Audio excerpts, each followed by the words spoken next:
Hey there. Quick heads up.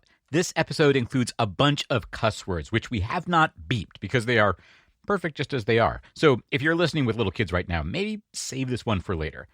Otherwise, please get ready for a freaking treat and a ton of great information. Last time on this show, I talked with Shauna Burns. She's a 40-something mom who's a star on TikTok, thanks in large part to a series of videos she posted about dealing with medical debt. She doesn't sing or dance, she just talks with lots of cuss words right where they belong. And she is smart and charming, and I like her advice a lot. But I held off on one of her big topics, how to deal with debt collectors. Here's how Shauna describes her authority on the topic. I did debt collection for many, many years, and I love it when the debt collector calls me, because I'm like, I know your game, bitches. Oh, insider stuff? Yes, please. Also, she's got some stories to tell, and we'll hear a bit of those. But I went to fact-check Shauna's advice, and there seemed like there were maybe some legal complexities, gray areas, the kind of thing I might want to run by a lawyer. My name is Jennifer Bosco. I'm a staff attorney at the National Consumer Law Center, and I work on medical debt advocacy. Jen and her colleagues actually wrote a book called Surviving Debt. They revise it every year, and it's free to read online. There's a chapter on medical debt, a chapter on dealing with debt collectors, a chapter on what to do if you get sued over debt. It is great. We will link to it from wherever you're listening to this. So yeah, I said to Jen, hey, I want your take on these videos. And she was like, this is great because I heard about these videos from my teenage daughter who knows that I work in medical debt. So I think medical debt became a little bit cooler once it had, made TikTok. But Jen hadn't gotten to watch the videos herself yet. So we watched them together on Zoom. Yeah, the TikTok mom plus the consumer law guru. This is my basic dream team. This is An Arm and a Leg, a show about the cost of healthcare. I'm Dan Weissman. I'm a reporter, and I like a challenge. So my job on this show is to take one of the most enraging, terrifying, and depressing issues in American life. And yeah, the competition remains really fierce these days, thanks 2020, and bring you a show that is entertaining, empowering, and useful. So lucky for me, I've got Shauna Burns and Jennifer Bosco right here. I should say, you can totally enjoy this episode and make use of it without listening to our first episode with Shauna. I mean, once you hear this one, you're going to want to go back and hear that one, and boy, will you be glad you did. But here, I started my chat with Jen Bosco by quickly getting her up to speed. So here's a story with Shauna Burns. She's in her early 40s. She's a mom. She's got teenage children of her own in North Carolina. And she went on TikTok for the first time in the late summer 2019. She was like, I know I'm old, y'all, but I like it here. And within a few months, like right around Thanksgiving, she posted a video saying like, I keep getting comments on my videos that people wish that I was their mom. Would you be my mom? Will you please be my mom? I wish you were my mom. And the answer to that is, fuck yeah, bitches. I will be your fucking mama. And so like about a week later, towards the start of a series of videos where she was like, I'm going to teach you how to clean. Like we all need practical things from our moms. Like I'm teaching you how to clean your house. But like interrupting that, she was like, hey, wait, guys. Well, actually, here is that first video. So here's some quick debt collection pro tips. My daughter is sick a lot and has to go to the hospital, and we don't owe the money, but it's really complicated. So I deal with a lot of debt collectors, and I don't actually owe the money. So I'm in a great position because I can be like, but if you have to deal with debt collectors, here's some pro tips. Okay, Shauna goes through 3 different tips pretty fast here. So instead of playing the whole thing straight through, we're going to pause after each one and catch Jen's response. 1, if they call you anytime other than Monday through Friday, 9 to 5, they are wrong for that, and you need to report them. I would say that that's maybe not strictly true. What you can do is you can ask for limits on when they contact you. You can say like, don't contact me during working hours. Don't contact me at this number because this is my cell phone number and you're using up all my minutes and I need to save my minutes for other things. You can place limits on it. You can set boundaries. And what she's saying is Monday to Friday, 9 to 5. When I did some Googling around, it seemed like there are hours when they're not supposed to contact you, but they're not quite that narrow. It's like 9 p.m. to 8 a.m. They're supposed to not call you. That's right. Yeah, there are limits like that.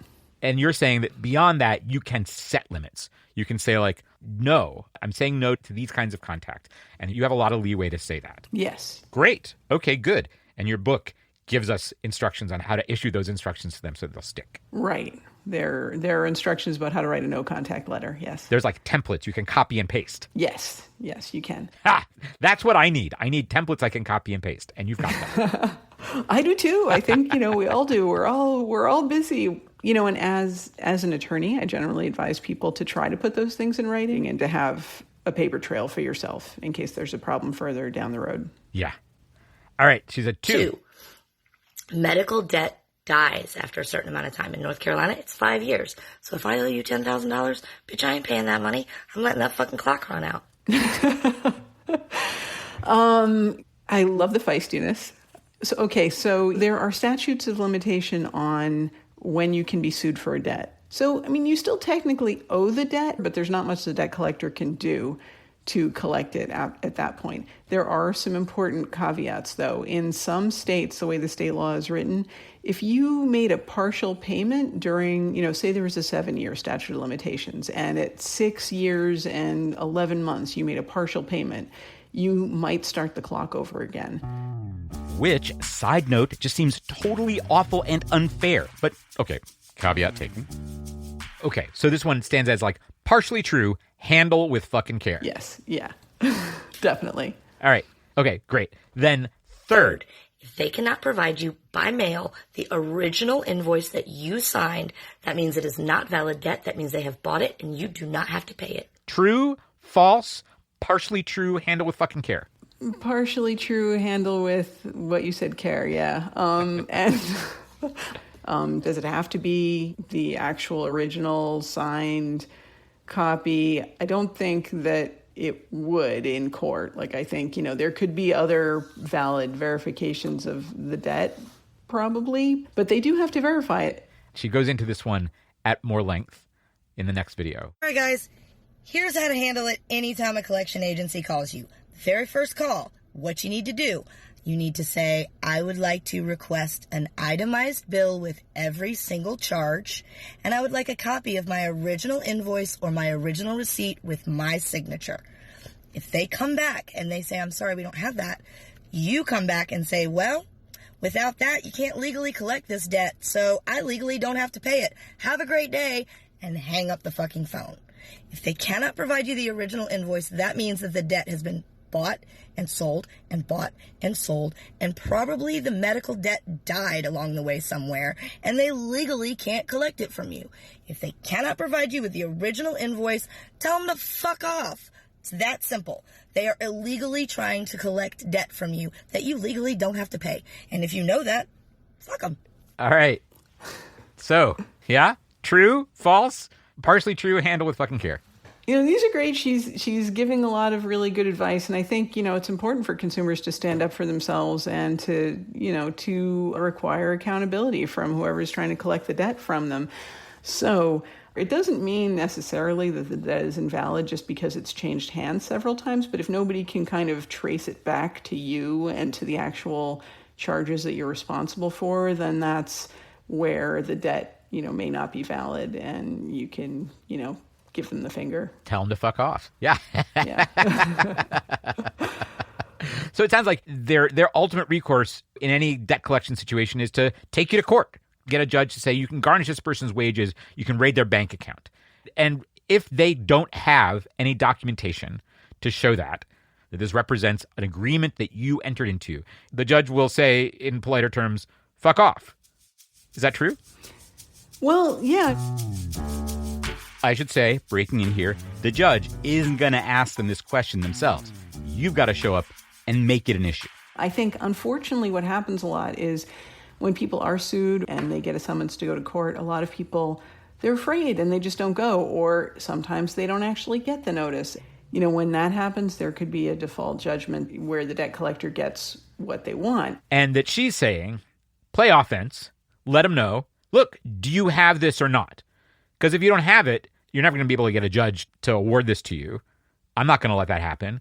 So show me the paper, or go away. Right. You could say, well, no, I'm not going to admit that I owe this debt until I see some, actual proof that I owe the debt, that I'm the right person. I mean, there are instances of medical debt where someone's billed who, it's the wrong person. Right. There's all kinds of reasons that either this debt isn't real, not really yours, or that this person doesn't really have any legal authority to collect it from you, right? That I think I read in your surviving debt handbook that, like, a lot of times somebody who's trying to collect the debt from you has bought it from somebody and, they don't necessarily have good documentation, and that's on them. If their business model is to squeeze money from you, you don't have to play along. If they haven't done their homework, fuck them. Gonna break in here one more time to emphasize one thing. In her videos, Shauna says if the collector can't give you an original invoice, they've got nothing. And Jennifer Bosco is saying, well, maybe there's some other kind of valid documentation they could have. The point is, you make them prove they've got something real. Coming right up, we hear from Shauna about how she imprinted on the idea of that original bill from the dirty dealing at the collection agency where she worked. Yep, and more advice from Shauna, more legal backup from Jen, and a nice example of Shauna's advice playing out in the real world. That's in just a minute.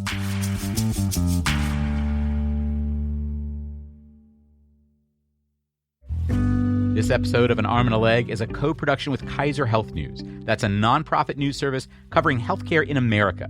Kaiser Health News is not affiliated with the big healthcare outfit, Kaiser Permanente. We'll have a little more information about Kaiser Health News at the end of this episode. So, I filled Jen in on where Shauna picked up her dirt on debt collectors by working as one, and how they were determined to hide the ball, like how they told Shauna to handle people who asked to see that original invoice. They were like, under no circumstances do you ever, ever, ever let them know that you don't have the original bill. It was like, if they ask for an original bill, then this is the procedure to handle that. And basically you just run them around in fucking circles until they stop asking. You send it to the wrong address. You send them someone else's paperwork with their name at the top. You basically lie to them in any way you can and to convince them to pay the bill. This is where she's coming from. Is like if you're getting a call from somebody like this, you're getting a call from, by definition, a shark. And you're not under any obligation to a shark. Yeah, I mean, that's fair. And I think that's, really interesting to get her perspective for having worked for one of those companies, because that's kind of what we suspect is going on, pretty often. So let's go to one last kind of self-defense tip from Shauna Burns. Here's another pro tip dealing with debt collectors. First of all, no, they are shady as fuck. They will scare you. They will tell you they're going to put it on your credit. First of all, it costs them $1,000 to put anything on your credit. If you owe less than $1,000, they ain't putting that on your credit. That is an empty fucking threat. Second of all, when they get on the phone and they say any information used in this call will be used to collect the debt, that's basically the cops telling you have the right to remain silent. You don't got to give them shit. They want your phone number, your email, your address. They want your Snapchat. They want every possible bit of information. But guess what? You don't have to give that to them. You don't have to provide them with any information. If they don't already know your address, that's a big fucking clue it's not valid debt. If they can't tell you why they're calling, what doctor's office they're calling for, the address on file, that's shady. Hang up the phone immediately. Okay, you don't have to tell them shit. And it may not be in your interest to do so. Yeah? True or false? Or handle with care? Yeah, I mean, why give all that additional information? I wouldn't advise anybody to do that. And I think she makes a good point that if they don't have your current address and, say you moved 10 years ago or something, there may well be clues that this is a debt buyer who has bought your debt for pennies on the dollar and does not have kind of that chain of custody to show that it's actually your debt. Whether you just hang up, I guess that's probably your call as a consumer, or I think I might try to see if they could verify the debt. But yeah, I think she's right. The debt could have been bought and sold multiple times, and there could be very little left to prove that it's a valid debt at that point. All right. Yeah. So it's a clue. This could be somebody who has no legal basis for chasing you. And you're saying don't necessarily hang up the phone, because you might want to proactively protect your rights a little bit more by demanding, to know the situation from them. But yeah, that's a clue. And don't volunteer anything. They want to collect money from you. Make them work for it. Yeah, I think that's right. And I also think, as a consumer, You might know, yes, I went to the hospital and I owe some money, but how are you going to know exactly how much you owe? Like if they say something was $12,000, maybe they're wrong. Maybe there was an error on your bill and something was calculated incorrectly. And, this is so confusing to consumers. We've got this from Shauna, and you're saying like this is basically right on. Handle with care, do a little extra homework. But if they say you owe this money, you make them prove it and let them know. If they can't, have a great day and hang up the fucking phone. Yeah, that kind of captures it right there. But then here's one we haven't talked about. We haven't checked. If you owe less than $1,000, they ain't putting that on your credit. That is an empty fucking threat. I don't know how much it costs to put debt on a credit report, but I don't know if it's always $1,000. I mean, medical debt is like over half the items on credit reports in the U.S. are for medical debt. Actually, I dug around a little bit. A consumer credit expert named Jerry Detweiler pointed me to federal statistics, and the average medical debt on a credit report is even lower than other debts that show up there. Half the medical debts on credit reports are less than $210. So that's the one place where Shauna's intel didn't quite check out. But in general, Jen agreed her stuff was pretty good. And her general strategy was great. Keep your defense game strong from start to finish. Can I show you one more, actually, on that? Yeah. Okay, cool. Of course. Yeah, this was 3 days after Shauna posted her videos about this. Someone posted a response saying, like, you know what, that worked. Hey there, happy heathens and humans. So this is a call-out video. Not in the way you're thinking, though. Shauna Burns. Yeah, that's the TikToker I've been talking about who's giving debt advice. Shauna, I want you to see this. Today was the second time I had court over debt collection of medical debt. I had contested 2 of the bills they were coming after me for anyway. There were only 3. So today, when I went in, having seen your videos, I asked for an itemized bill on those that I was contesting, and they couldn't provide it. So guess what? That got it knocked off. I went from owing $1,400 with court costs and legal fees down to $648, and that is because of you, dear. Don't stop sharing your stories. Don't stop sharing your information because it is helping people like me. Aw, that's sweet. Wow. So it worked. Yeah, that's great. I mean, if she's empowering people to show up in court and to defend themselves, that's fantastic. Yeah. Well, it was interesting that Shauna said in the first video that like her own personal experience was receiving a lot of medical bills, but she knew that they were going to be paid by some other source. And so she was sort of in a position to say, yeah, screw you, I don't owe this money, because she knew that was true. I think there are probably a lot of situations where people owe something. I think it's completely reasonable and valid for a consumer to exercise all their rights. And I think at some point, though, you might have exhausted every possible option and you may really still owe some money. And then at that point, you're advocating for yourself in a different way to come up with like reasonable terms for paying it. We've got one on that, actually, from Shauna. All right, here's one more debt thing for you. This is if you actually do owe the money. Say you owe $350 to your local hospital and you have a debt collector named Rose who calls you.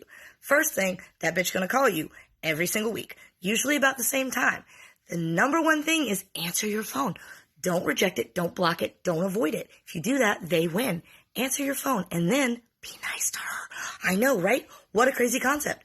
99% of the people she deals with are fucking assholes. So you get on the phone. Hey, Miss Rose, how you doing? Did you have a good Thanksgiving? Yeah, I had a good one. No, Miss Rose, I still don't have any money. No, Miss Rose, I still can't do a payment plan. I'm sorry, Miss Rose, I still can't pay that bill.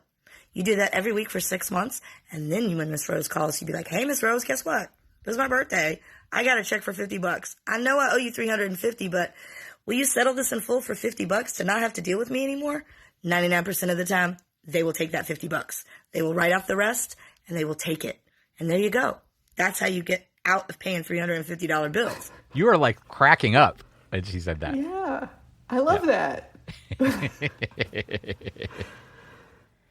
So there's 2 things here, and one of them that we're talking about is like, be nice. cultivate a relationship, be honest. Don't, in the interest of being nice, promise to pay money that you can't pay.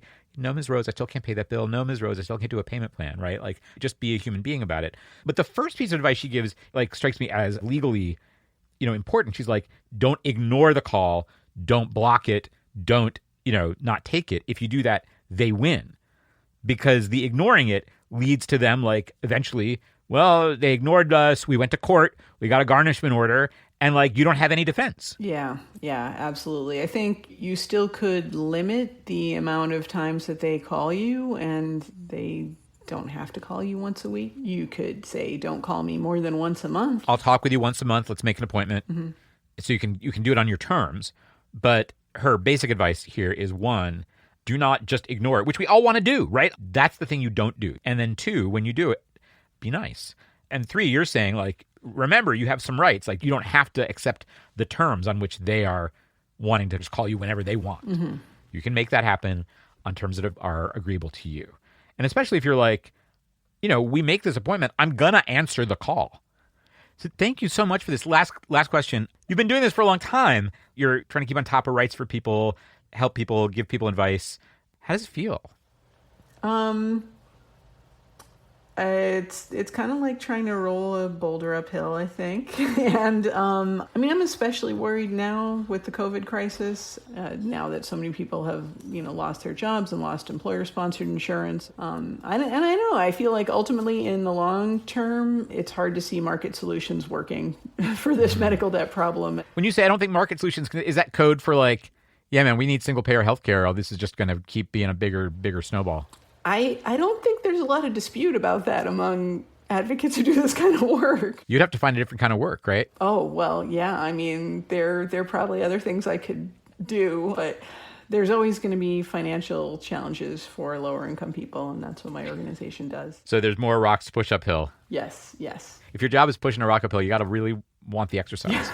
I guess so. Well, thank you so much. This has been really, really, really great. I so appreciate you taking the time. It's fun. It was fun watching you watch those videos for the first time. I'm glad we did it this way. That was neat. Yeah, those were great. So there you have it. Jennifer Bosco of the National Consumer Law Center and Shauna Burns, the leading mom of the TikTok Nation, bringing you news you can use. We'll have links to Shauna's TikToks and a link to the 2020 edition of the book Surviving Debt from the National Consumer Law Center. It is free to read online at bit.ly/survivingdebt2020. That's all one word. And also this, breaking news, Jerry Detweiler, the consumer finance writer who helped me fact-check the do collectors put medical bills on your credit report questions. As we were finishing this episode, she published a super helpful article about dealing with medical debt collectors on her really useful-looking site, debtcollectionanswers.com. We will have a link to it from wherever you're listening. I hope this is not information you personally need right now. But first, if it is, go test it out. Read up, know your rights, and stand up for them. And please, let me know how it goes, for better or worse. Whatever the results are, we need to share all the intel we can. And second, no matter what, please spread this one around, because there are a lot of people who do need this information. Just last week, the investigative newsroom ProPublica reported that the two biggest debt collection agencies in the country are back to filing thousands of collection lawsuits every week. And one of them, Encore Capital, just got sued by the feds in September. The Consumer Financial Protection Bureau alleges in its complaint that Encore is doing some of the exact shady stuff that Shauna Burns talks about, like suing hundreds of people without even having any valid documentation of the debt in question. Suing people over debts where the statute of limitations had expired. Encore responded with a statement to the effect of, "No, man, we don't do any of that stuff anymore." What Encore definitely does as its main business, according to its own public filings with regulators, is to buy old debt for an average of less than 9 cents on the dollar. So yeah, sharks.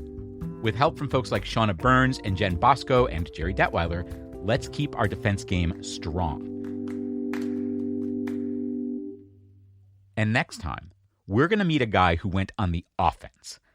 Jeffrey Fox got an outrageous bill from a local hospital for a routine test. And the phone conversations he had with them were, at least initially, pretty predictable. I can't tell you how many times they would go, "Oh, let me explain how this works. Your insurance company allows us." I'm like, listen. I understand how this works. Stop misdirecting. You build too much. Yeah, he took him to small claims court, and he won. It is so fun and seriously instructive. That is next time on An Arm and a Leg. And one last thing before we go. If you've been listening for a while, you might have noticed there were some ads running on this show in the last few months, pre-recorded ads. And now, no ads. Want to know why? Well, from the outset, we had told Acast, the company that was selling those ads, no ads related to healthcare. And they told us, you got it. And then a few weeks ago, a listener heard an ad for an insurance company and let us know. And we told Acast right away, and here's what happened. They immediately, like that day, figured out what happened. It's a tech thing, of course. And we told them to please pull all advertising till they could guarantee it was totally fixed. They agreed. Here we are. They also figured out how much we would have made from that ad and pulled it out of their next payment to us, which I love. Also, my representative at Acast personally made a donation on behalf of the show to RIP Medical Debt, a nonprofit that kills old medical debt, which I love even more. We did that because we all agree there can never be any question about whose side this show is on, about if we're making someone sound good or ignoring something bad they do because they bought ads. And we can take that stance because you are supporting us directly, giving us the money we need to make this show. So I say, with my last perfectly placed cuss word of the day, fuck yeah. Seriously, you rock.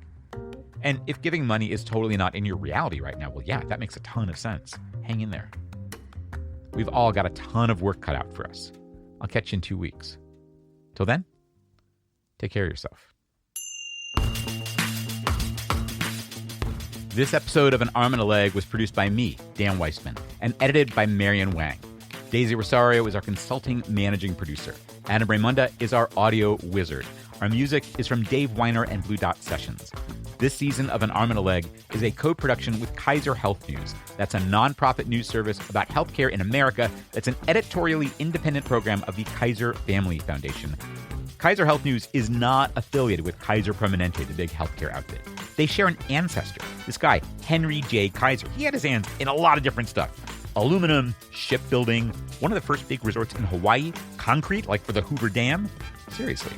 When he died more than 50 years ago, he left half his money to the foundation that later created Kaiser Health News. You can learn more about him and Kaiser Health News at armandalegshow.com/Kaiser. Diane Weber is national editor for broadcast, and Tanya English is senior editor for broadcast innovation at Kaiser Health News. They are editorial liaisons to this show. Finally, thank you to some of our new backers on Patreon. Pledge $2 a month or more, you get a shout out right here. Thanks this time to Robin Caruana, Dominic Smith, and Corey Biak. Thank you.